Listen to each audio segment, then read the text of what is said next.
ओम शांति। 1 जुलाई 2023 की साकार मुरली से होमवर्क। आज की मुरली से हम लक्ष्य लेंगे माता पिता को फॉलो कर सूर्यवंशी महाराजा महारानी बनने का पुरुषार्थ करना है। इसके लिए आज हम विशेष अटेंशन देंगे निरंतर याद, पवित्रता और सेवा। निरंतर याद करने के लिए आज बाबा ने कहा, निरंतर सच्चे साहिब को साथ रखना है और सच्चे साहिब को याद कर सचखंड का मालिक बनना है। तो निरंतर याद करने के लिए बाबा ने ये कहा, जितनी तुम्हारी याद रहेगी उतना ही विकर्म विनाश होंगे, आत्मा पावन बनती जाएगी। इसीलिए कहते हैं सिमर सिमर सुख पाओ, कला क्लेश मिटे सब तन के। कला क्लेश तो बाबा ने कहा यहाँ तो कुछ ना कुछ होता रहेगा, लेकिन भविष्य में हम शरीर से भी और आत्मा से भी निरोगी बन जाएंगे 21 जन्मों के लिए। तो इसीलिए बाप की याद निरंतर रहे। तो बाबा ने कहा चलते फिरते, उठते बैठते, कर्म करते बाबा को याद करना है और याद भी निश्चय से करना है। बाप के संबंध से इस समय बाबा हमें वर्षे में सूर्यवंशी राजाई देते हैं, टीचर बनकर के हमें राजयोग सिखाते हैं और विष्णु के गले का हार अर्थात विष्णु की माला के दाना माला में पिरोने लायक बनाते हैं। और सतगुरु है सत्य का संग, जो सत्य का संग हमें तारता है। सतगुरु को याद इसलिए करना है क्योंकि अभी वापस जाना है। सतगुरु हमें दुखों से लिबरेट करते हैं और मुक्ति, जीवन मुक्ति देते हैं।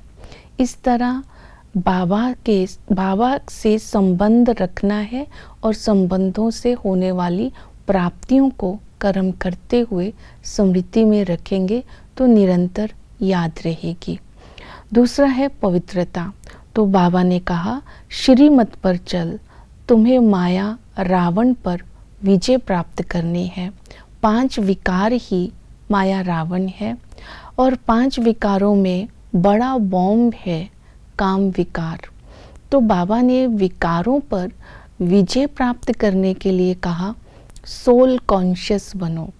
सोल कॉन्शियस बनने का पुरुषार्थ करना है।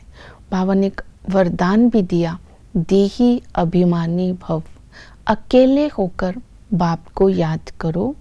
इसके लिए बाबा ने कहा कर्म इंद्रियां मिली हैं, ऑर्गन्स मिले हैं, तो कर्म तो करना ही है, लेकिन आत्मा के स्वधर्म में स्थित रहना है, अशरीरी होकर के रहना है।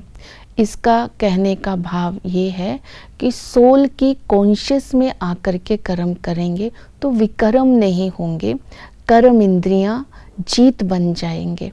तो दूसरी पवित्रता के लिए बाबा ने कहा माताओं को विष छोड़ने के लिए बहुत ही सहन करना पड़ता है। तो निर्विकारी बनने के लिए आज हम अपने अंदर स्मृति में लाएंगे अपने जन्म को, अपने वर्षे को। तो बाबा ने कहा तुम ईश्वरीय संतान हो, तुम इस यज्ञ के लिए रक्षा करने के लिए सच्चे ब्राह्मण हो। तो जब हम पवित्र जन्म को स्मृति में लाते हैं तो पवित्रता के संस्कार स्वतः ही बुद्धि में आ जाते हैं। तो बाबा ने कहा तुम इस समय स्वराज्य की स्थापना करते हो और भविष्य में दैवी स्वराज्य की स्थापना हो जाती है। तो ये स्मृति में रखना है कि अभी हम ब्रह्मा मुख वंशावली है और भविष्य में हम विष्णु वंशावली बनने वाले हैं। तो ये वर्षा और जन्म स्मृति में रहेगा तो पवित्रता के संस्कार इमर्ज होंगे। फिर बाबा ने कहा कर्मातीत, ये अल्टीमेट पवित्रता की स्टेज है। बाबा ने कर्म बंधन तो रहेंगे, हिसाब किताब रहेंगे, कर्म भोग भी रहेंगे, लेकिन अंत तक कर्मातीत बनने का पुरुषार्थ करना है। तो कर्मातीत बाबा ने कहा जब तुम्हारी अवस्था आ जाएगी तो मनसा तूफान, कर्म भोग, हिसाब किताब सब अपने आप चले जाएंगे, तुम्हारी नेचर क्योर हो जाएगी, तुम फर्स्ट क्लास बन जाएंगे और कोई भी विकर्म नहीं होगा, आत्मा आधा कल्प के लिए निरोगी बन जाएगी। इसलिए वर्तमान समय बेफिक्र होकर जब हम रहेंगे तो कर्म भोग भी चुकतू कर लेंगे, क्योंकि भविष्य की प्राप्ति इमर्ज रूप में रहेगी।